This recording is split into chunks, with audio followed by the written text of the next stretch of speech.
your confirmation hearing, you were asked by Senator Chris Murphy if an African-American history class violated the administration's position on diversity, equity, and inclusion. You said you'd like to look into it.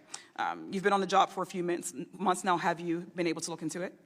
I do not think that African studies or Middle East studies or Chinese studies are part of DEI if they are taught as part of the total history package. So that if you're giving the facts on both sides, of course they're not DEI. I don't know what both sides of African-American history would be. Well, if African-American history is part of Certainly, history, but what we recognize throughout education is that a course is only 1 year or 1 semester. It would be impossible to teach African history and say European history at the same time. Do you not agree that it makes sense that there would be separate courses for these courses of study? It has happened throughout history. We're able to do it not just in history courses. We're able to do it with different types of literature courses or different types of music courses. One wouldn't learn about Baroque music and necessarily have to also learn about African drumming at the same time, right? We can separate those courses. Yes, we can. And I think just as we teach U.S. history as a separate course. Certainly. So you do not agree. So you do agree that African-American cultures and African history should not be eliminated from courses, particularly AP African history. Well, I think that African history can certainly be taught and not be considered a DEI course. Oh, thank you. I have a few other examples that I would like your thoughts on, simple yes or no. If this is a legal DEI, an example, would you say that it would be an illegal DEI for a lesson plan on the Tulsa Race Massacre?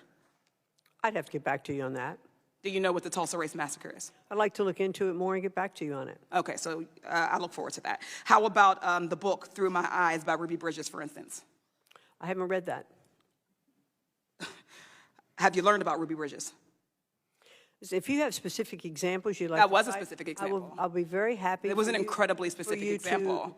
I named a specific book. Questions, and I will look into it and get back to you on them. Thank you. How about a school having a voluntary celebration for Pride Month? Well, I think that... Voluntary. Well, let's make sure that in our schools... This is yes or no? We're looking... No, it's not. Okay. How about social studies standards that teach that President Biden won the 2020 election? I think our studies should all be taught accurately. Yes or no? I think our studies should be taught accurately. The question was, do you believe that social studies standards that teach that President Biden won the 2020 election is an illegal DEI? Yes or no? I think I have said we should teach accurately. We should. No, you have not answered the question. Well, I don't understand why you're incapable of answering. I'm just not giving you the answer you want. No, I want the answer, whatever your answer is. I just gave you the answer. No, the answer is yes or no. No, the answer is the answer is yes or no. Gentleladies. Thank you so much. I yield back.